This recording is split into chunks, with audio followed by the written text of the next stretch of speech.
my own enjoyment, right?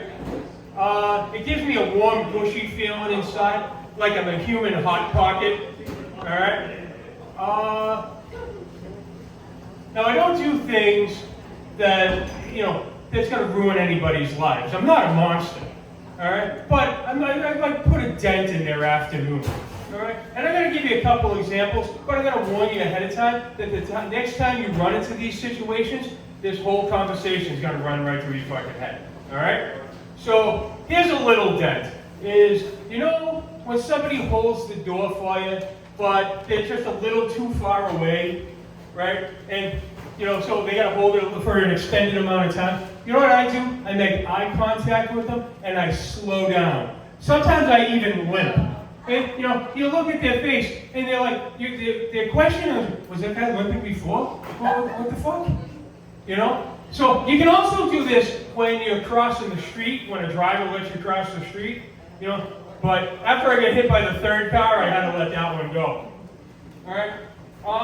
Let's see, the next level dent is when you're stuck on an escalator, like one of those long ones either at the airport or at the stadium, right? And you got that person standing in front of you with nobody in front of them, but yet they're standing there not moving. You know what I do? I don't say, excuse me. No. I stand a step right behind them, and I breathe and sigh very deeply every 3 minutes. Just enough so they can hear me, right?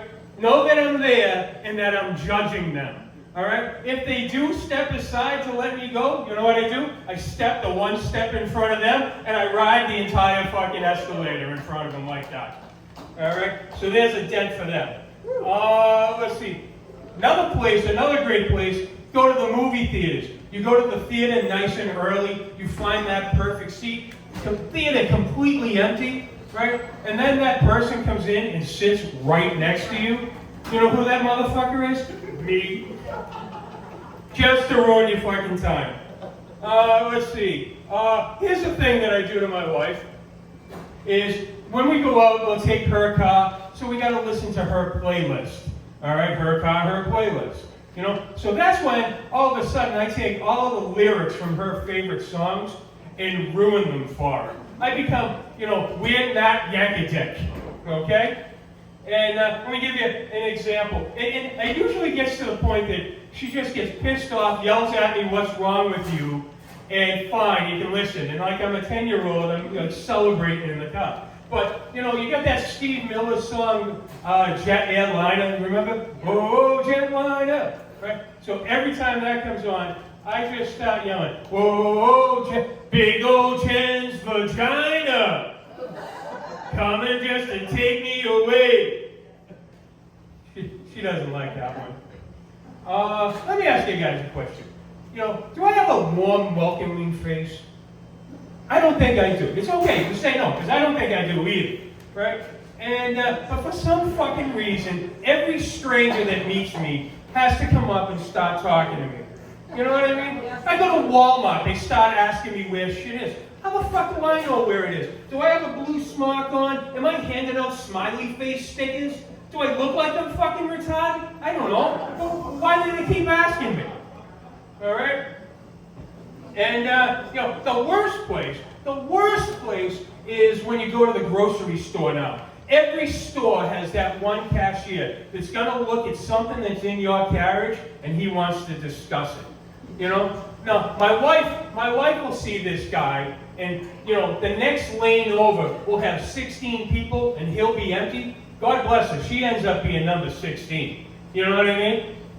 Me, I just start grabbing random shit and head into his register, because, he looks at you and he's like, oh, somebody's having tacos tonight, well, hey, somebody's got a sweet tooth. It's like, shut the fuck up, Kyle, and ring up my Twinkies, will you? All right? So, so I got a list of things that I've brought up in the past. And, so I grabbed things. So, all right, nosy Kyle, let's have this conversation. So you walk up, I grab salad tongs, Vaseline, and gerbil food, and then look at them and go, sometimes they don't come back on their own, Kyle.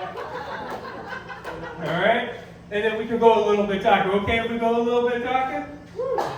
How about NyQuil, zip ties, baby oil, and a cucumber?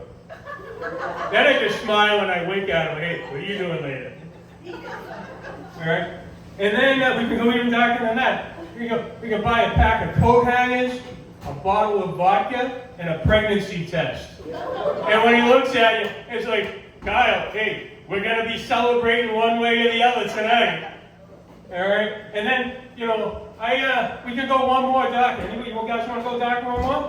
Yeah. Fuck you. The other, and they think that I'm a psychopath. Thank you, I'm Matt.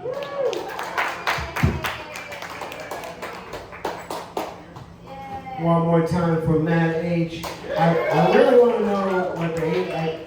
I want to know what the H stands for, but I'm like, should I? What is it? I knew it was. He tricked me. I walked right into it. I walked right into it, and I want to kiss it. So, but I get you with the store stuff. You ever been at Stop and Shop? There's that creepy robot phone. Oh, yeah. It's like, man. Did you know that I just learned that thing is just vacuuming the whole time? I thought it was just there spying on people. It's just vacuuming. It's actually doing a nice thing. Speaking of doing nice things, ladies and gentlemen, we have our first girl boss of the house, in the house, going up tonight. Ladies and gentlemen, give it up for Miss Lauren Duke.